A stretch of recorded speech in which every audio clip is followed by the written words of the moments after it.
Once again, it's Aaron Woodson, and here we have today the 79 Oldsmobile Delta 88. We're about to do coilovers, QA1 coilovers, and the engine swap.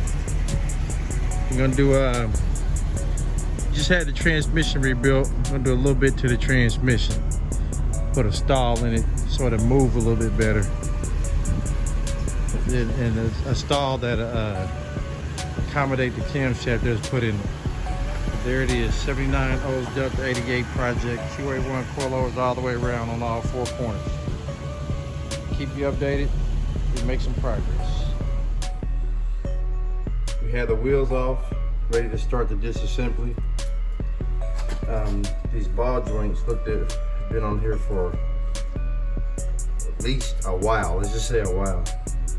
Those coil springs are some heavy duty, or what they call limo springs, and it gave the car the height he was looking for, but it rode like it was on ice and it didn't ride good at all. As you can see, the shock looks like it's busted because the springs were too high and overexerting the shock. That is part of the reason you go with the QA1 setup, so you still have some everything works like it's still supposed to. You still have your shock, the coil spring, and your adjustability like you want. But here it is. From start, we're going to change the stabilizer links, upper lower ball joints, remove the shocks, coil springs, and add the coil over shock QA1 system. This is just the beginning of it. A lot of grit and grind with all that grease to let you know that the seals on the ball joints was busted. I won't do these without changing the ball joints. Here we go. Here I have the upper ball joint removed. I have the spindle removed. This car has what are called cups. It gives you height on the car, and they're very dangerous. This coil spring had a lot more pressure than what I expected it to have on it. Whoever put these in here, they had a hard time putting them in here, and it was very dangerous. I won't put these cups in the cars, and guys, I always want you to do it because it saves them money.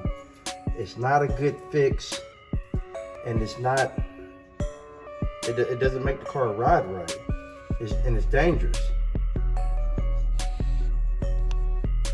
In the long run, you're not saving any money.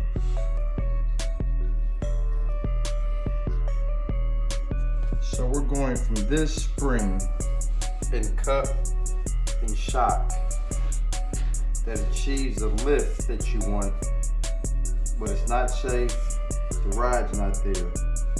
This setup here will probably cost you, let's call it $200.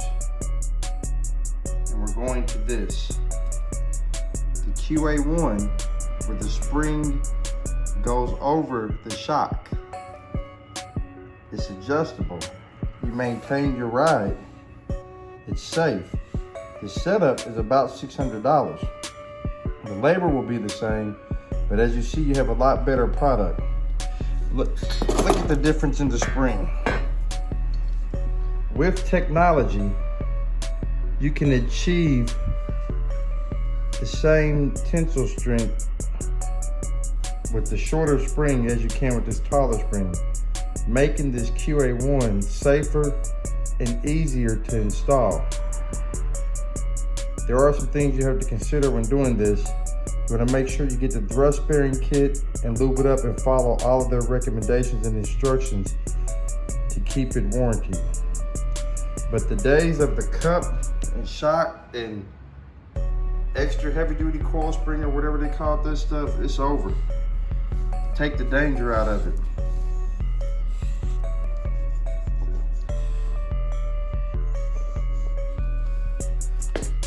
But we're on our way to putting him back in.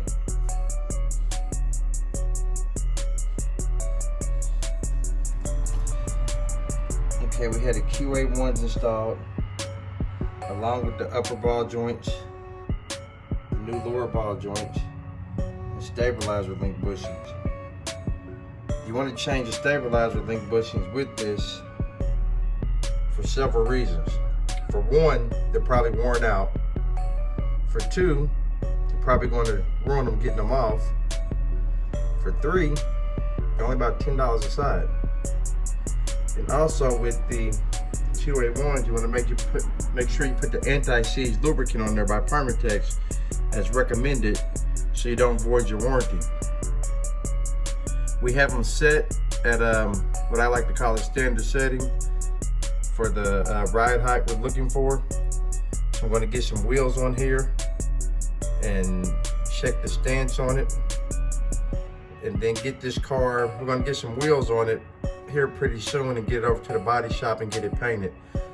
Wheels will be provided by Swift Custom Wheels. This whole job here took me maybe 3.5 hours, 3 hours. I could do it a little bit faster, but I done this one here at home without a lift. Just in a lift, took my time with it, dragging my feet a little bit just to do it at home. I'm going to do this exact same job next week on a '69 Skylark. I'll probably do this over at Swift's. He's a friend of mine. He allows me to use the lift, and we kind of collaborate on some things. He sells some guys some wheels, and I help him get the stance and suspension together. But here it is, '79 Delta 88 QA1 coilovers.